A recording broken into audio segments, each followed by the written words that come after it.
laging nagsishare ng ating mga videos. Ano po? Kung hindi nyo po matapos yung ating lesson ngayong umaga, kung maputol man natin signal natin, ay puntahan nyo lang po yung ating Facebook para ma-review nyo kumpleto ang ating lesson ngayong umaga. Ano po, kung maputol man, no? Kasi hindi natin alam, baka nawawala ang ating mga signal. Ano po, ay ganun na lang ang ating gagawin. Ano po, okay? So we will study di po ito pong prime quality of the anointed ngayong umaga. Ano po, at a continuation of our topic about studying the anointed of the Lord. Ano po, by way of review, nalaman ho natin na ang pagiging anointed ng Panginoon, binabanggit po dito sa binasa ho natin no nakaraang linggo, mga kapatid. Ano po, okay? Actually, last Sunday sa First Chronicles chapter 16 verse number 22 and Psalm 105 verse number 15, where the Bible says, "Touch not mine anointed and do my prophets no harm." From those verses, we have studied according sa data of sa scripture that the government of God as revealed lalong dito po sa First Samuel is purely theonomy. Ano po? It is not democratic, it is not theocratic, it is theonomy. Theonomy, according sa First Chronicles and Psalm 105, has two branches. Ano po? The kings and the prophets. The anointed that David was referring is in Psalm 105 verse 15 are the kings of Israel, and the prophets, of course referring to the prophets mainly with the aid of the Old Testament priests. Ano po? So when the Bible says, "Touch not mine anointed and do my prophets no harm," the Lord is giving us a full picture, an idea, not just an idea, by the way, but a teaching about His government, that it is purely theonomy. Ano po? Theonomic. Theonomy is the government of God uh, as taught by the scripture and as bypassed by some, and if not all of the leaders, ano ho, sa ating kapanahunan. Ano po? Theonomy came from the 613 laws of Moses, and it was reiterated in the book of Deuteronomy. Kaya nga Deuteronomy, it means the reiteration of God's law. Deuteros and nomos, reiteration of the law. And it is implemented dito po sa First Samuel, First and Second Samuel, actually, ano po, sa pagdating po ni Prophet Samuel. Okay, yan po yung napag-aralan natin nung last Sunday. Last Sunday naman, we took up the quality, ano po, of the anointed. Being the anointed of the Lord, wag tayong magkakamali pag sinabing the anointed po dito, the prophet, the Bible is referring to the kings, a civil leader, a civil ruler, na in contrast with the priest and the prophets. Ano po? But the kings and the prophets, they make up the government of God. Ano po? They illustrate the implementation of the government of the Lord, which is theonomy, which is the rule of God's law. Ano po? The government of God is not the government through his chosen man. Ano? That is theocracy.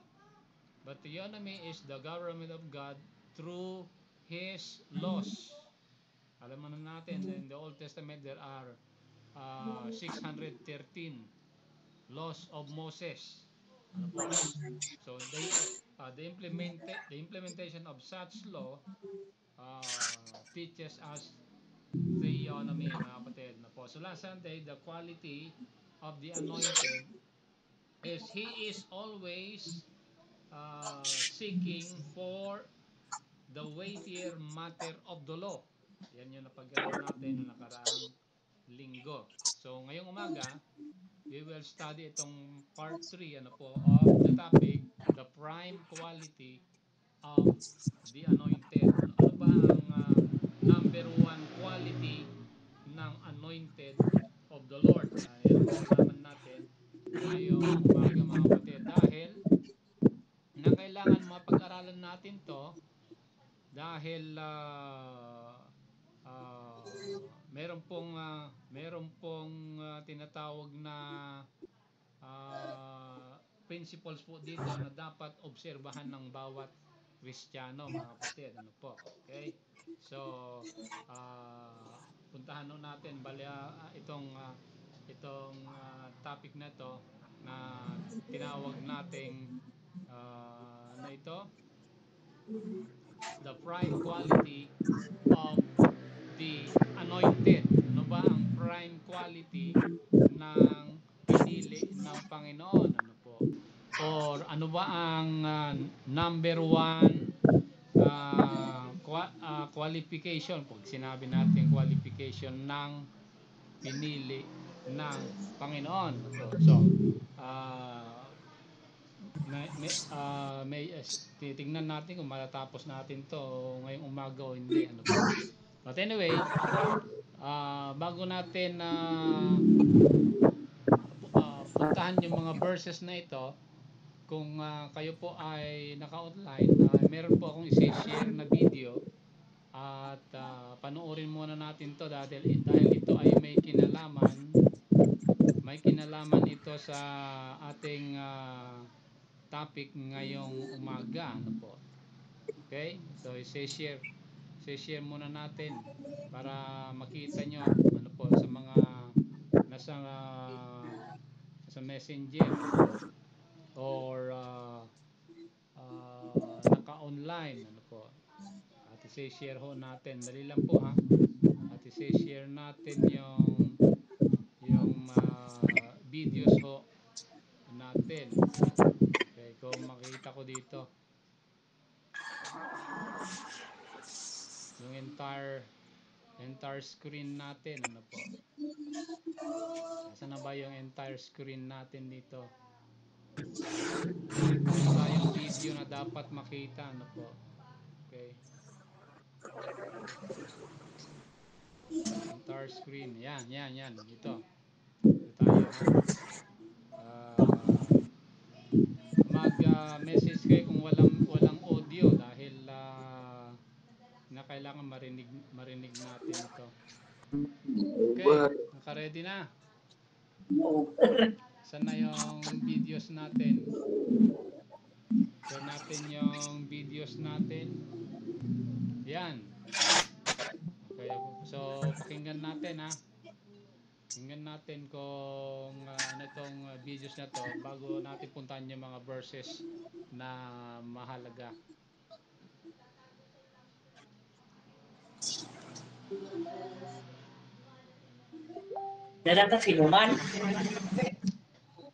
To thee, Aaron thy brother and his sons with him from among the children of Israel, that he may minister unto me in the priest's office.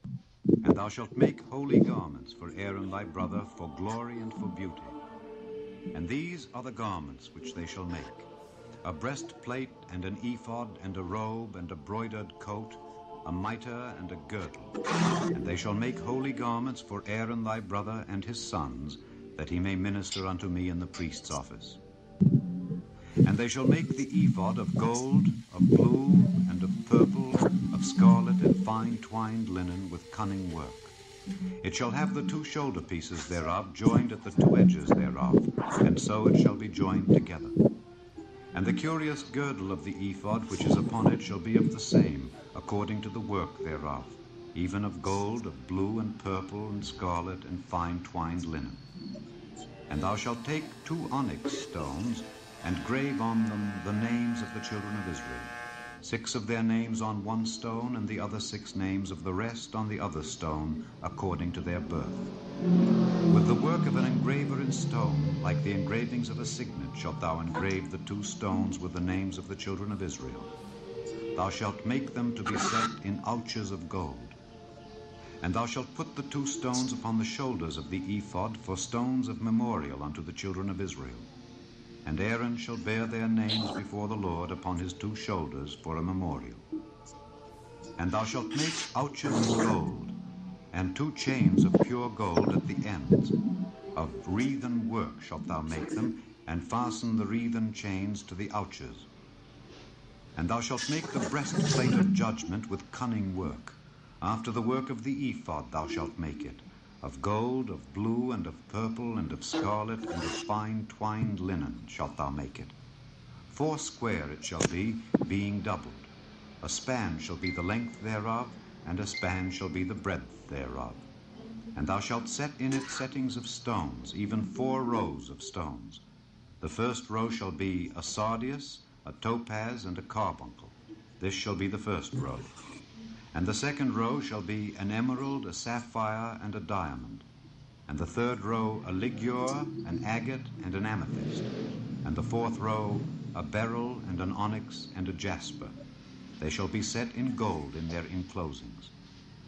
And the stones shall be with the names of the children of Israel, 12 according to their names, like the engravings of a signet.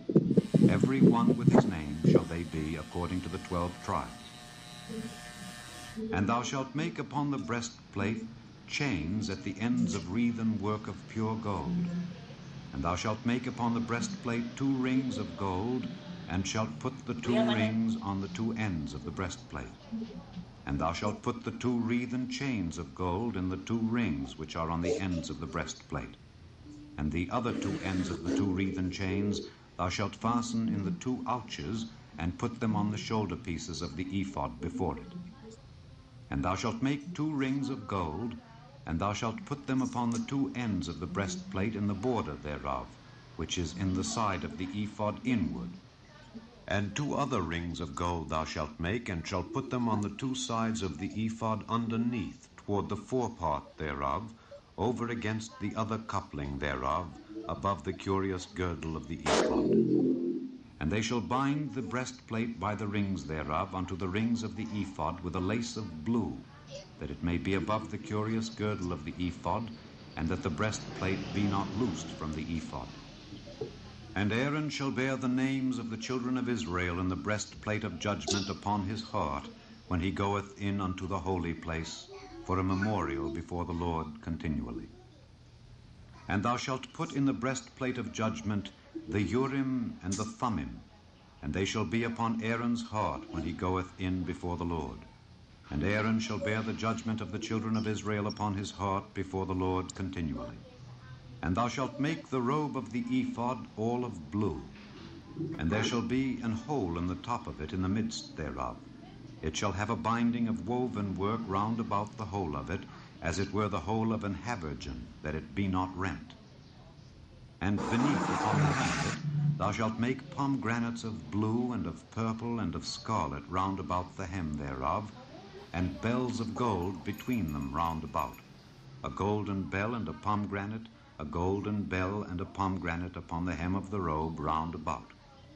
And it shall be upon Aaron to minister, and his sound shall be heard when he goeth in unto the holy place before the Lord, and when he cometh out, that he die not. And thou shalt make a plate of pure gold, and grave upon it, like the engravings of a signet, holiness.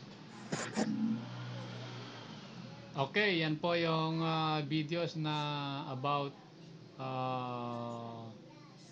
the ephod, yung tinatawag natin po. Kaya yan ang ating uh, papag-aralan ngayong umaga. Okay. So, puntaan natin yung mga verses ano po at patuloy natin pag-aralan itong prime quality. Ano ba itong prime quality ng anointed or being anointed of the Lord. Na tayo sa number 2. Ito makikita niyo sa ating chart natin. Makikita natin itong mga datas po dito of the scripture.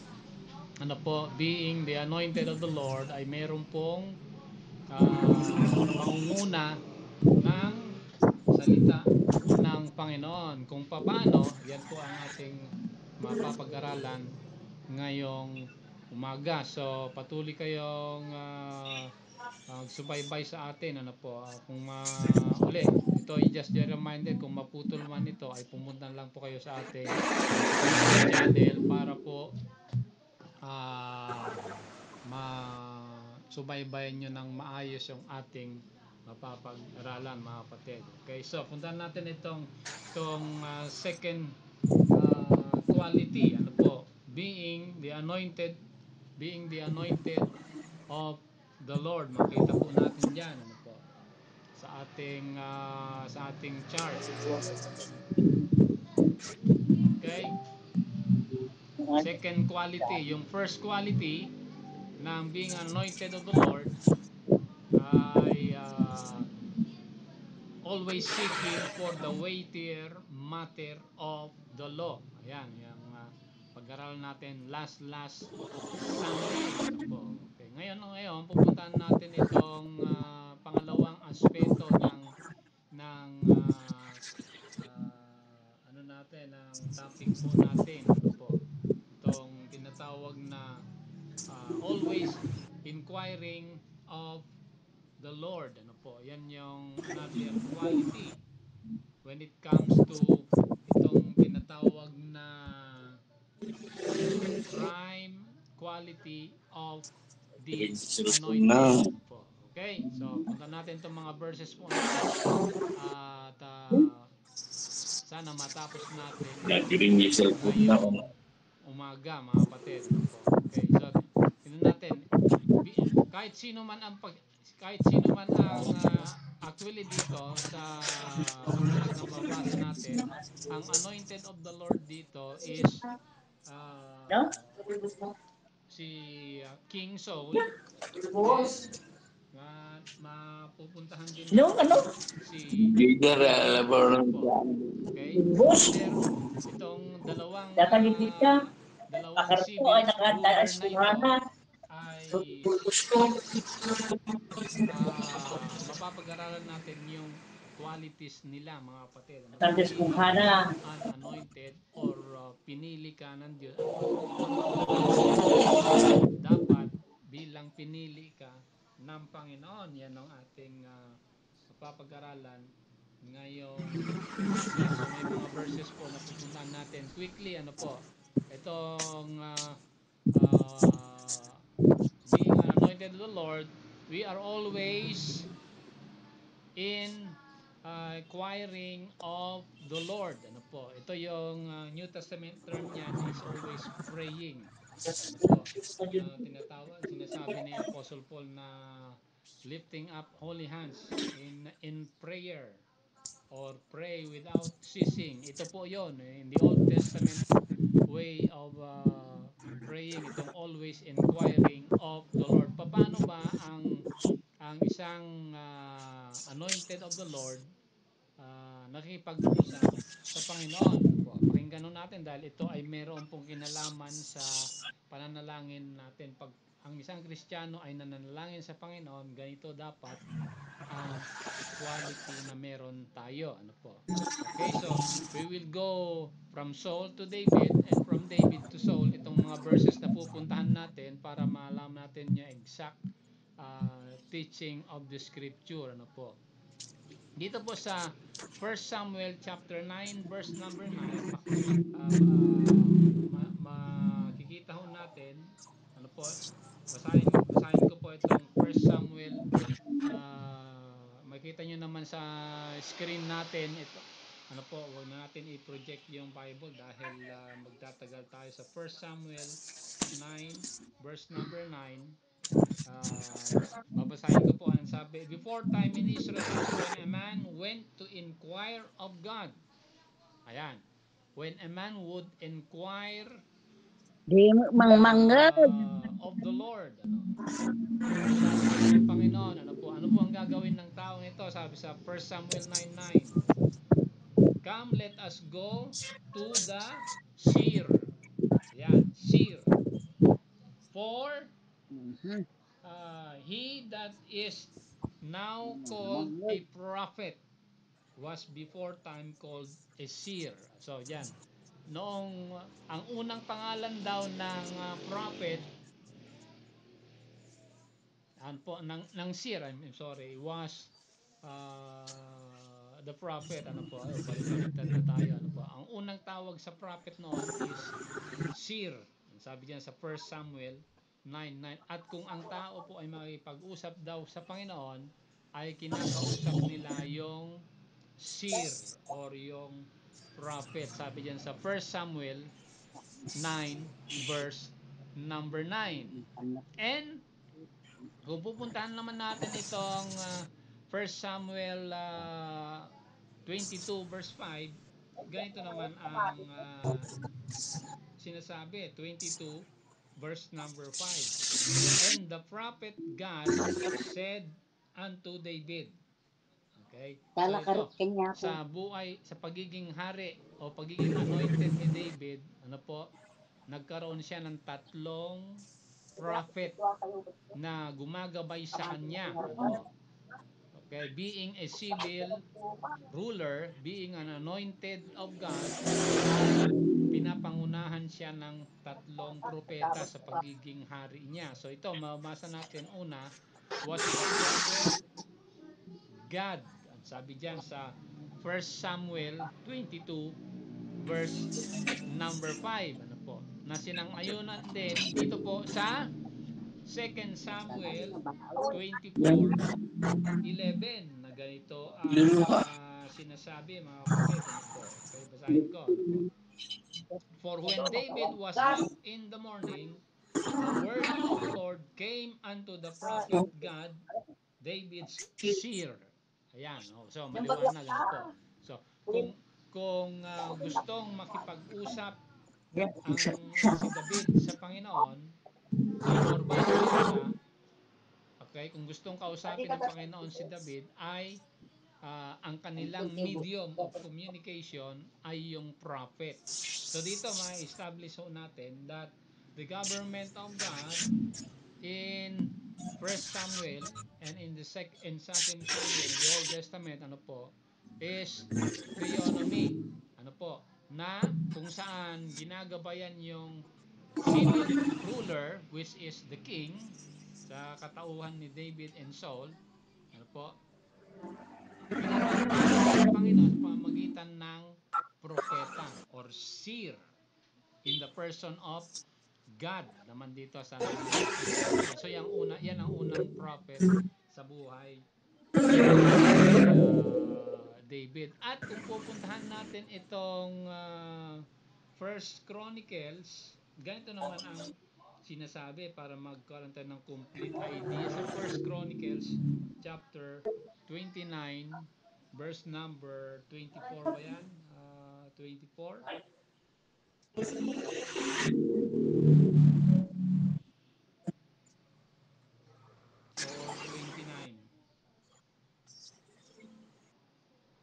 29 din, okay? 29, ito sabi sa First Chronicles 29. Now the acts of David the king, first and last, behold, they are written in the book of Samuel the seer, and in the book of Nathan the prophet, and in the book of God the seer. Ayan, so First Chronicles 29. Dito makikita natin yung tatlong propeta na gumabay kay David sa pangunguna niya sa Israel. So, The flow of God's government, galing ang Panginoon, pinapangunahan niya ang bansang Israel, that is the government of God, implementing His rule through the kings with the help of the prophets, sabi po diyan mga kapatid. So dito makikita natin that theonomy has a dalawang branches po dito. Ano po? The kings for the civil ruler and for spiritual well-being are itong mga priests and prophets and seer, sabi po diyan. So kung makikipag-usap sila sa Panginoon when they would inquire of the Lord, yan ang isang quality ng sabihin natin tunay na Kristiyano na parating nakikipag-usap sa Panginoon. Ano po? Always inquiring of the Lord. Nabasa natin kanina ano po na kung ano ang kalooban ng Panginoon ay malalaman ni David kung siya ay nakikipag-usap sa the priest or the prophets. Ano po? Okay, so yan ang maliwanag tayo. Always inquiring of the Lord. Ano po? At isa pa ano po? Isa pang nakita natin isa pang ito ay itong sila God, itong si Nathan, itong si Samuel, mga prophets po 'yan ano po. Okay, so meron pang pamamaraan ng Panginoon kung wala yung prophet. Okay, kasi may pagkakataon na wala yung prophet ano ho. Okay? Kung wala yung prophet ay sabihin mo ay hindi na makausap ang Panginoon kasi wala yung prophet. Pero dito sa buhay ni David, kung wala yung prophet ay meron pang area, ano po, meron pang sabihin natin ibang paraan para makausap ang Panginoon, ano po. Yan yung napanood natin kaninang video kung maalala nyo yung video na napanood natin kanina. Ito yung another area of inquiring of the Lord. Malalaman mo yung kalooban ng Panginoon sa pamamagitan ng sinasabi dito sa ano ito sa 1 Samuel 23 natin sa 1 Samuel 23 ano yan verse number 1 and verse number 6. Okay, verse number 1 and verse number 6 ba yan? 1 Samuel 23 verse number 1 ba yan o number 9? Ha? Verse number 6. Ano po? Okay, kung mahaba kasi itong kwento na ito pero ito, makikita natin sa verse number 6. And it came to pass when Abiathar, the son of Ahimelech, fled to David to Keilah, that he came down with an ephod in his hand. Sabi po diyan, ano po. So, ito si Abiathar na anak ni Ahimelech is not a prophet. Okay? But he is a priest. Sabi po diyan sa 1 Samuel 23 verse number 6. Kung babasahin natin yung buong kwento dito, si David pumunta sa city of Keilah, okay? At ano ito? Nakikipaglaban ng city of Keilah against the Philistines, sabi sa verse number 1, ano po. But sa verse number 2, therefore David inquired of the Lord. Yan, okay? So wala yung prophet dito, pero paano nalaman ni David yung kalooban ng Panginoon to implement the will of God in his life? Walang prophet. So sino ang kinausap ni David dito? It was Abiathar, the priest. Okay? Ang sabi diyan na meron siyang ang meron itong priest na ito sa verse number 6. Nabasa natin. Ano to? Verse number 6. And it came to pass when Abiathar the son of Ahimelech fled to David to Keilah, that he came down with an ephod in his hand. Sabi diyan, ano ho. So dito makikita natin yung ephod, ano ho. Ano yung ephod? Ito yung kasuotan ng mga pare ano sa Old Testament na napanood natin kanina sa video, ano ho, na pinakailalim niyan puting-puti. Tapos kulay asul yung pangalawang nakapatong. Tapos yung panlabas niyan merong siyang breastplate. Yung breastplate na kwadradong tela na merong 12 bato na nilalaman. Sabi po doon, ano po? Okay? Mababasa natin yan sa susunod na linggo. At sa ilalim ng ipad, sa ilalim ng 12 stones, nandoon yung, sabi sa video kanina, nandoon yung dalawang uri ng bato, yung Urim and Tumim. Okay, nilalagay doon sa ilalim ng 12 bato na nakasabit sa dibdib ng high priest. Panood natin kayo na sa video, ano po, na based on saan nakaka-base yon? Sa Exodus chapter, yung video natin 28 yata yon kung hindi ako nagkakamali, ano po. Okay, so without the prophet, David can still know the will of the Lord in his life through the priest, ano ho. Okay, to the priest Abiathar, sabi po dito mga kapatid, ano ho. Always inquiring of the, so ito mga kapatid yung isang quality ng ng isang Kristiyano, ano po, in knowing the will of God in their life. Okay? So, mahalaga yan. So, na napag-aralan natin ngayon.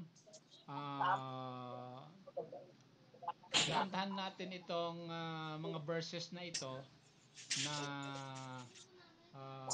ipo-project ko ipo-project ko para makita natin, ano ho, na kailangan makita natin ito, ano ho, itong mga verses na ito, ano po. Okay, unang-una itong guidance ng priest, kasi nabasa natin dito si priest Abiathar na mayroong ephod, ano ho. Nalalaman daw yung kalooban ng Panginoon sa buhay ni David kung anong gagawin niya sa pamamagitan ng priest. Ano ba ginagawa ng priest o ng ephod, ano ho. Okay, dito makita natin. Kapag naging hari, okay, kapag naging hari ang isang tao, ganito daw ang kanyang gagawin. Ano, okay, so tingnan natin ha. Tingnan natin ito yung itong picture natin, ano ho. Kung makikita nyo sa inyong screen, ano ho. Anong verse yan? Anong verse yan? Ha? Anong verse yan?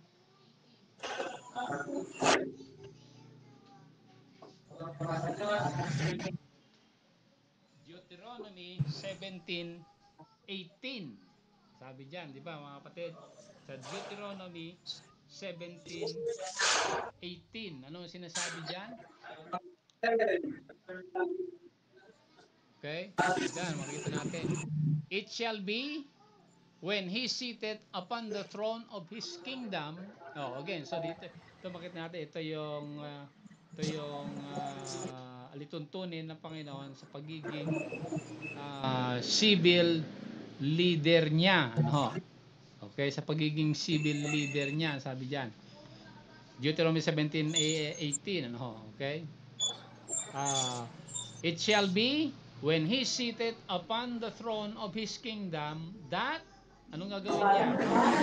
The king, he shall write him a copy of this law in the book out of that which is before the priest and Levite, sabi niya mga kapatid. So, at ano sinasabi ng Panginoon dito? Actually, ito yung batas ni Moises, ano po, okay? Sa Deuteronomy. Kapag ang isang tao daw ay nagiging hari, ano ang una niyang gagawin? Ano una niyang gagawin? Ito po in contrast kay Saul kasi ah, makita natin na kanina no sa First Samuel 17 ano po nabasa natin na iba yung ginawa ni King Saul ano iba na ginawa ni King Saul sa First Samuel. Ano ba yung Bible reading natin kanina? First Samuel sorry 17 13 okay. Okay. Yun, ito ang ginawa ni King Saul kanina, binigyan siya kung maalala niyo yung ano yung kwento rito ano po sa Bible reading kanina, binigyan siya ng kautusan ng high priest. Ano ho? Okay, binigyan siya ng kautusan high priest, I'm sorry. Binigyan siya ng kautusan ni Samuel, ano ho, si King Saul, ano ho. Okay? Na sabi niya sa First Samuel 10 verse number 8, "And thou shalt go down before me to Gilgal, and behold, I will come down unto thee to offer burnt offerings." Okay? Yan. Yan yung kautusan ni Samuel kay King Saul na hindi niya sinunod. Okay? Kasi nabasa natin itong kanina itong 1 Samuel 13 verse number 8. Sabi, "And when he tarried 7 days according to the set time that Samuel had appointed, but Samuel came not to Gilgal, and the people were scattered from him." Kaya anong ginawa? Anong ginawa ni King Saul sa verse 11? "And Samuel said, What hast thou done?" So anong ginawa ni King Saul dito? Okay?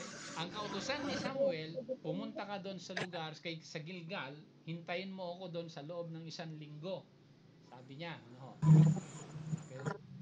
Hintayin mo ako doon para ipaliwanag ko sa iyo yung kautusan ng Panginoon sa iyo bilang hari, sabi ni Samuel kay King Saul. Pumunta nga naman si King Saul doon, pero hindi siya makahintay. Okay? Hindi siya makahintay, hindi dumating sa takdang panahon si Samuel. Hindi sinabi kung ano ang dahilan. Pero si King Saul, anong ginawa niya? Bigla siyang nagbigay ng offering sa Panginoon. Sabi doon sa 1 Samuel, ano po?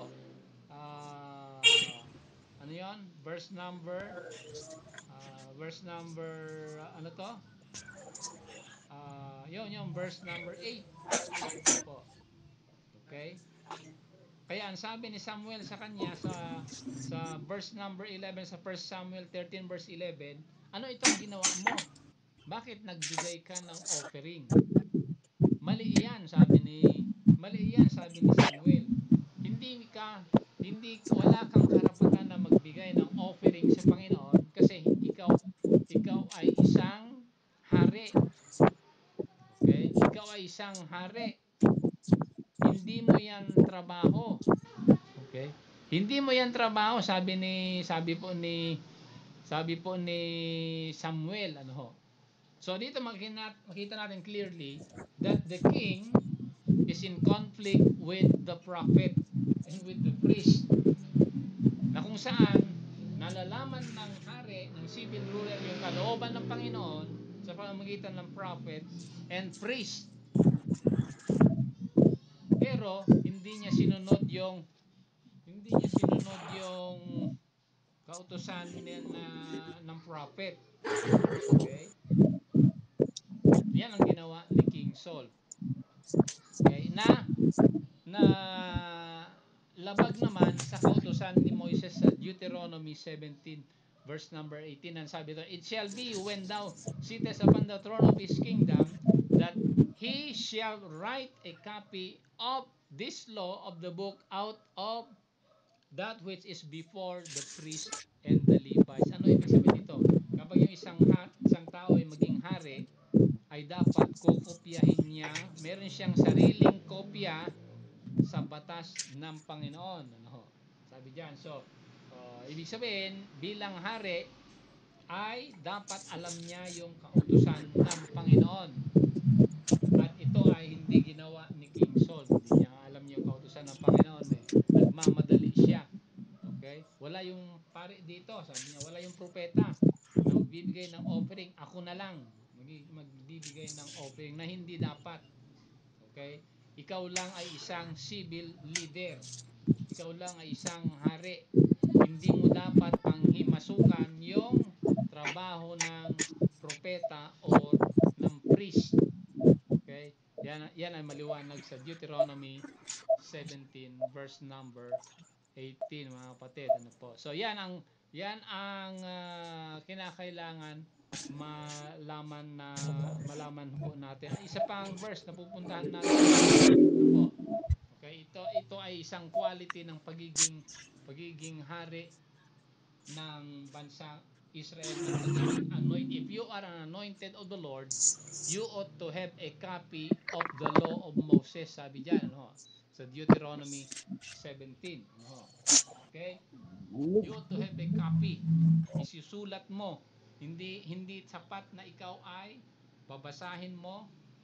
Dapat bilang hari meron kang kopya. Ikaw ang magsusulat sa harap ng mga, sabi diyan, before, sa harap ng priest and the Levites. Sabi po dyan mga kapatid po. Okay. So another thing, another verse na pupuntahan ho natin ay ito pong another quality ano ho, ng pagiging anointed of the Lord ay ito ano po.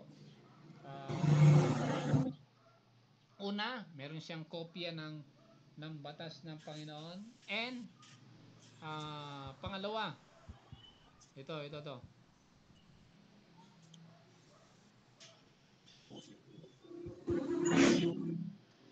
Anong verse ito? Anong verse ito ay po-project natin? Yan, anong verse yan?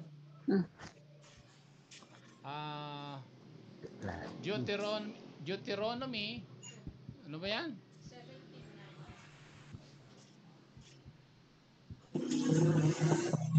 Kasi dito may magsabi.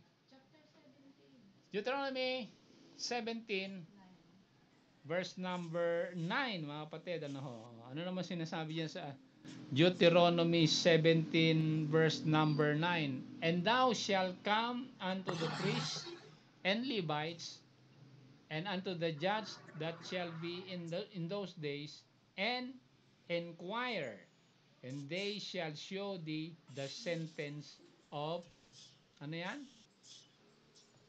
Judgment. Sabi diyan Okay? So, bilang hari, bilang civil leader, bilang anointed of the Lord, he must be guided by the prophets, by the priests, and the Levites, and po, to know the judgment of the Lord. Sabi po dyan, mga kapatid, ano po. Okay? So, maliwanag yan, ha, mga kapatid. Another thing, na verse na pupuntahan natin. Another element po, ito pong tinatawag sa Hebrew na dishama. Okay? The king must have a copy. The king must have a copy of the 613 laws of Moses. Pangalawa ay he must inquire with the priest, the Levites, ang sabi diyan, and the prophets, ano po, about the judgment of the Lord. Pangatlo, the king must know the Shema. Ano ba itong Shema dito? The Hebrew word for ano to? Saan yan? Okay, natin. Dali at di ko makita. The Shema listed in Deuteronomy 5 verse number 1. Sabi dito. And Moses called all Israel and said unto them, Hear, O Israel, the statutes and judgments which I speak in your ears this day, that ye may learn them, keep them, and do them. Okay? So ito yung if you focus your attention dito po sa English word na hear. Hear, O Israel. Ano ho? Pag sinabing hear, in English, makinig lang. Ano ho? Makinig lang, hear. Okay? Lend me your ears. Makinig lang yan. Pero in Hebrew, it is more than hearing. The Hebrew word there is shama. Pag sinabing shama, okay, hindi mo lang papakinggan yung utos ng Panginoon. Okay? Una, sabi dito, you ought to learn it. Learn them, sabi diyan sa bandang baba, di ba? Learn them and keep them. At pangatlo, do them, sabi diyan, ano ho? Okay? Yan yung tatlong quality ng Deshama. Pag sinabing pinakinggan mo ang batas ng Panginoon, it is more than hearing, mga kapatid. Ano ho? Kaya hindi dapat tayo magkakamali diyan. Pag tayo ay sumusunod sa utos ng Panginoon, pag sinabing hear, it is more than hearing yan. Okay? Yan yung Shama. Ano ho? Okay? Another declaration of the Shama. Itong ano pa? Anong verse ito? Saan natin itong verse na ito? Ay, dali at nawala.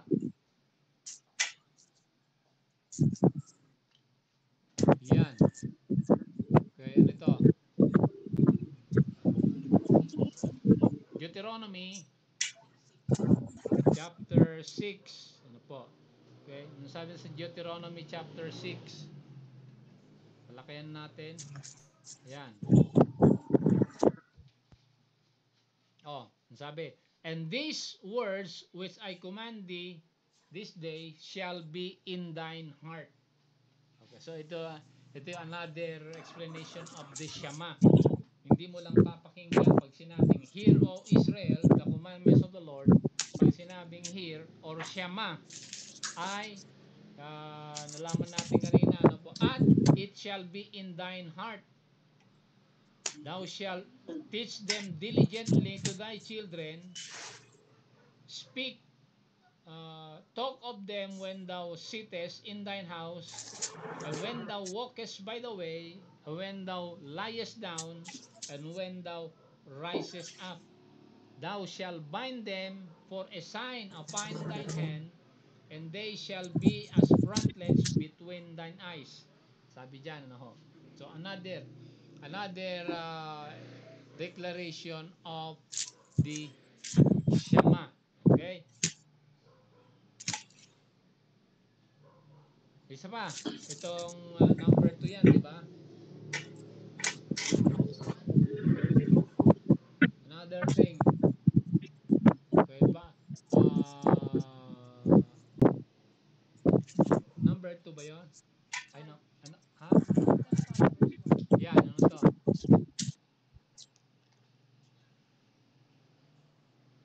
Ano ito? Pareho? Hindi. Deuteronomy 11. Another, ha? Deuteronomy 11. Okay, Deuteronomy 11. Tingnan natin, wala tayong sound? Wala ba tayong sound? Ay! Ngayon lang sinabi. Okay. I'm sorry at nag-mute yung ating sound.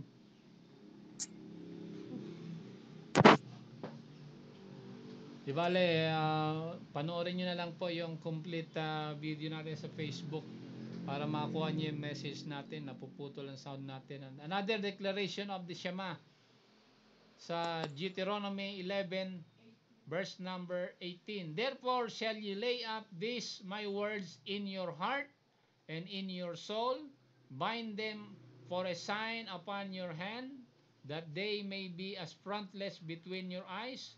And ye shall teach them to your children, speaking of them when thou sittest in thine house, and when thou walkest by the way, and when thou liest down, and when thou rises up.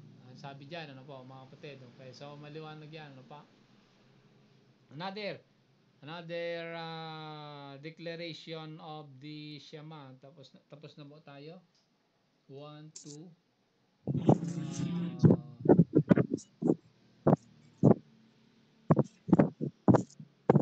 Kapag yan ang ginawa, okay, kapag yan ang ginawa ng isang civil leader, ay, ano sabi dito?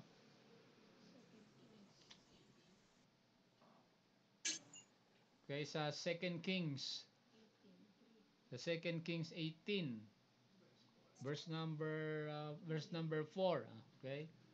Speaking of if I'm not mistaken, Hezekiah ito, si King Hezekiah, okay? Another explanation of the Shema. Okay, anong ginawa ni Hezekiah kapag ikaw ay sumusunod sa Shema? Ibig sabihin na ang kautusan ng Panginoon ay nasa iyong puso. Okay. Anong ginawa ni ni Hezekiah? Sabi 2 Kings 18 verse number 4. He removed the high places. Yung sinabing high places, ito po yung altar po ng mga ibang Diyos. He removed the high places, he break the images, and cut down the groves, and break in pieces the brazen serpent that Moses had made. Okay, ito intindihin niyo to dahil itong brazen serpent sa Book of Numbers, ang kautusan ng Panginoon kapag may Israelites na nakagat ng ahas, gagaling sila pag sila ay tumingin ng tansong isda na taas, nakailagay sa poste. Sabi ng Panginoon, okay? At gumagaling sila.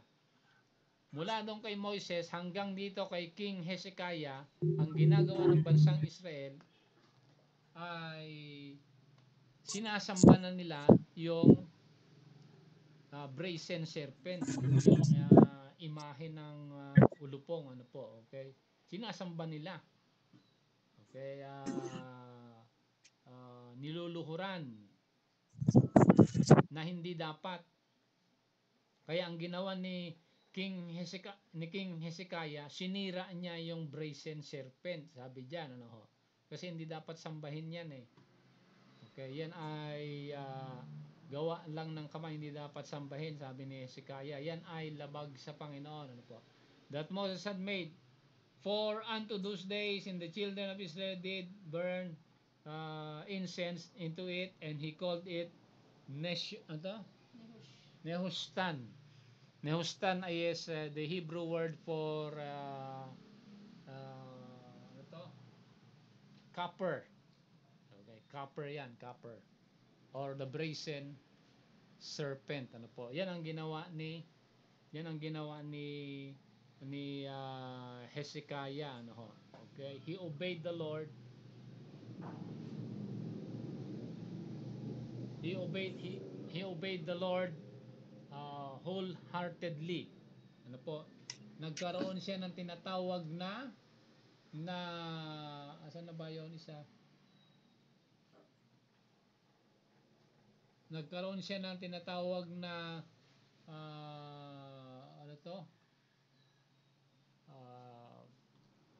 believing loyalty na tinatawag, okay? So makita natin ito yung mga quality or ways na ginagamit dapat ng mga civil leader, ng mga kings, para sila ay pangunahan ng Panginoon.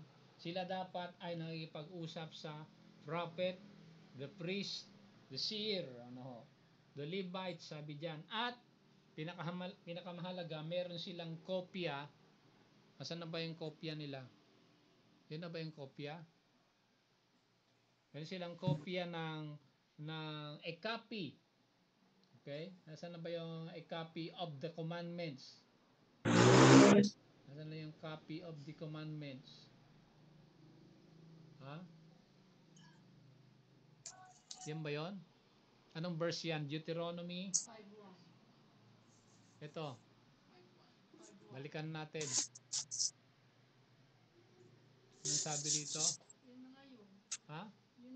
O, asan yung copy of the commandments? Ito ba yun?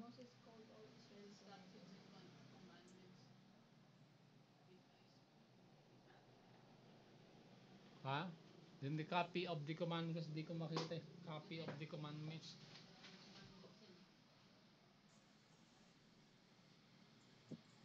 Pinreject ko na ba yun? Ito.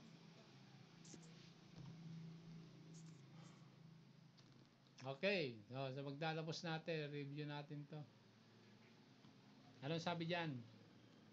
The king must have a copy of the commandment. Ano po? Okay. Ang sabi dyan sa ulitin natin. Deuteronomy 17:18. Verse number 18. And it shall be when he sitteth upon the throne of his kingdom that he shall write him a copy of this law in the book out of that which before the priest and Levites. So ito ibig sabihin, ito yung number one quality ng pagiging anointed of the Lord. Okay? Kokopyahin mo yung 613 na batas ni Moises. Meron kang sariling kopya, sabi diyan, ano ho, bilang hari. Kaya kung wala ka nito, kung hindi mo ginagawa yan, ay hindi mo sinusunod yung kautusan ng Panginoon. Ano po? In contrast kay David, yan ang ginawa ni King Saul. Ano ho? Hindi siya gumawa ng sarili niyang kopya sa Panginoon. Ano ho? Kaya kaya nagalit sa kanya sa verse na nabasa natin kanina sa 1 Samuel 13 verse 11, ano ho? Naghain siya ng offering na hindi dapat siya maghain ng offering. Hindi naman siya priest. Ginagawa niya yung trabaho ng priest, ano po? Okay? Siya lang ay isang hari, hindi dapat. Kaya nagalit si Samuel, nagalit ang propeta sa kanya sa 1 Samuel 13:11. Ang sabi ni Samuel, "What hast thou done?" Ano ba ginawa mo? Sabi. Mali yan, nagbigay ka ng offering, hindi ka naman priest, hindi ka naman high priest. You are just a civil leader. Sabi ni Samuel, ano ho. Kaya nagalit sa kanya si Samuel at ano ang sabi ni Samuel sa kanya? Ang excuse pa niya. Kasi sabi niya sa 1 Samuel 13 verse 12. Kasi ang tagal mong dumating, ang usapan natin 1 linggo, hindi ka pa dumarating, kaya ako ay winersa ko ng ang aking sarili. Sabi dito, ano ho, winersa ko ng aking sarili na magbigay ng offering sa Panginoon, sabi niya, ano ho, sa 1 Samuel verse number 13 na mali, ano ho. Okay? Sabi dito, basahin ko, therefore, verse Samuel 13 verse 2, therefore said I, sabi ni Saul, the Philistines will come down upon me to Gilgal, and I have not made supplications unto the Lord. I force myself therefore to offer a burnt offering. Sabi niya, winersa ko na ang sarili ko na magbigay ng offering sa Panginoon. Ano ibig sabihin nun? Hindi siya dapat magbigay ng offering. Yung priest lang ang magbibigay dapat maganda ng offering eh. Okay, kaya nagalit sa kanya si Samuel. Ang sabi sa 1 Samuel 13 verse 13. And Samuel said unto Saul, thou hast done foolishly.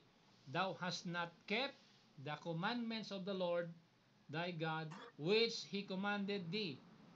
For now would the Lord have established thy kingdom upon Israel forever. But now thy kingdom shall not continue. The Lord hath sought him a man after his own heart, and the Lord hath commanded him captain over his people, because thou hast not kept the commandment of the Lord to thee. Sabi diyan, ano po, ni Samuel, ano po, okay? So, uh, basically, ang sinasabi ni Samuel, hindi alam ni King Saul itong Deuteronomy 17 verse number 18. Dapat meron siyang kopya ng commandment of the Lord, mga kapatid, ano po, okay? So, yan ang mahalagang ano ito? Yan ang mahalagang uh, quality. Number one quality of being the anointed of the Lord. He ought to have a copy of the law. Okay? Sa paningin ng mga priest and Levites, ano ho, sabi diyan. Kokopyahin niya yung batas ni Moises, batas ng Panginoon, nakaharap yung mga priest and Levites as a civil leader. With that, diyan tayo magtatapos sa mga hindi nakarinig ng complete na message natin. Puntahan niyo na lang po yung ating complete video, ano po, sa Facebook para maintindihan nyo yung lesson natin ngayong umaga. So kita-kita tayo ulit. Sana meron po kayong napulot na aral sa Panginoon ngayong umaga, ano po. At sa susunod na linggo, magkita-kita tayo ulit sa ating online service, mga kapatid. Let's pray.